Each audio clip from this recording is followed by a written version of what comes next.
Hello and welcome to my channel. Today I'll be making a short review of the AMS-129M Zee Zulu.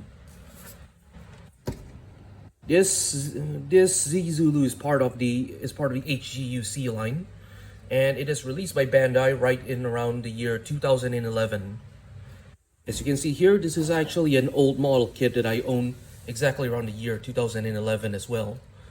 It is some parts, there are probably some missing parts here and there, but overall it's more or less still more or less intact, I can say.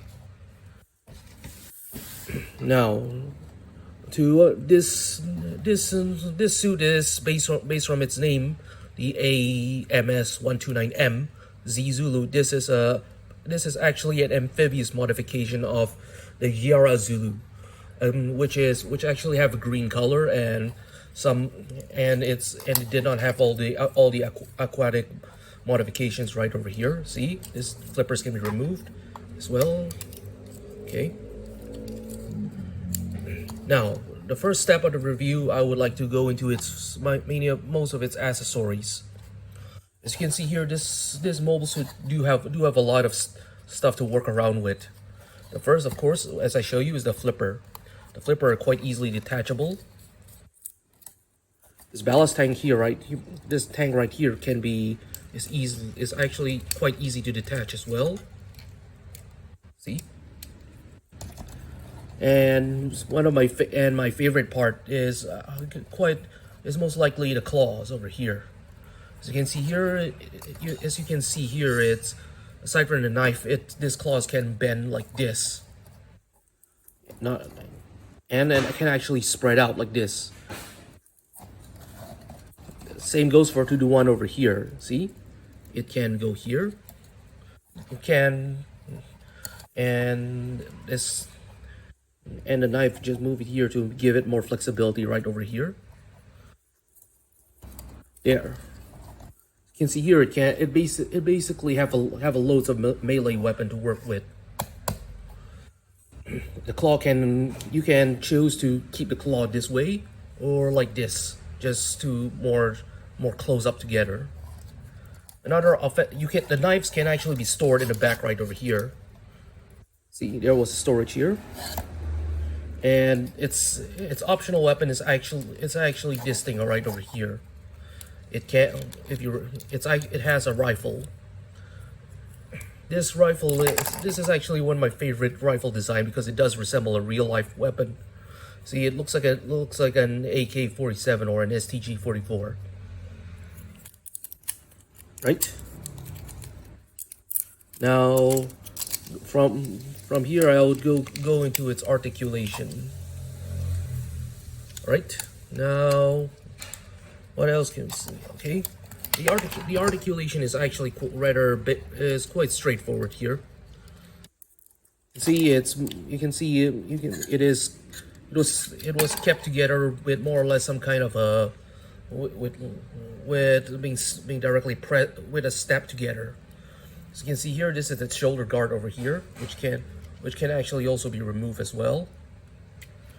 And let's see, wait, I'll put it back like this. Yep. As you can see here, the legs are, oops, I'll get it.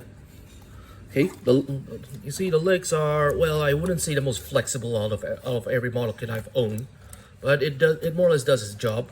Can actually, one common pose I usually like to put is like this.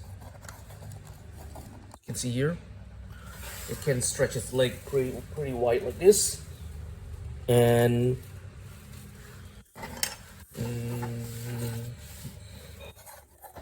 it can, and let's see, it can actually, I think it should be able to move. Yeah, that's right. You can see it. You can see it can actually stand it here in one leg as well. And yeah, the arms are quite bendable here. Though I should point out that yeah, the head part, due to some of its equipment here, it actually can move. It actually cannot move that as well as some other kit.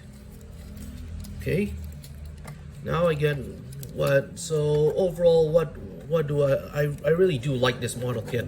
It's actually, I argue it's one of the best HGUC out there.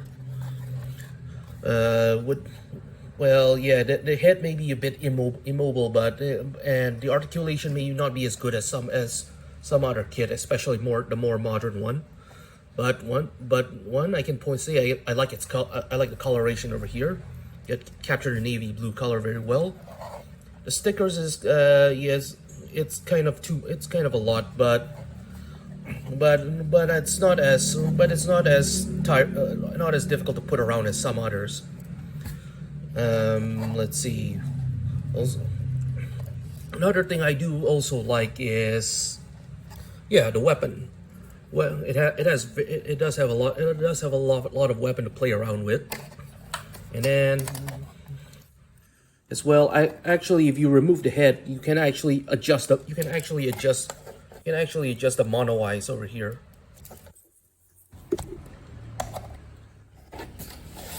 All right. Thank you for watching, and please subscribe to my channel. I appreciate your support. If you like this video, please give a thumbs up.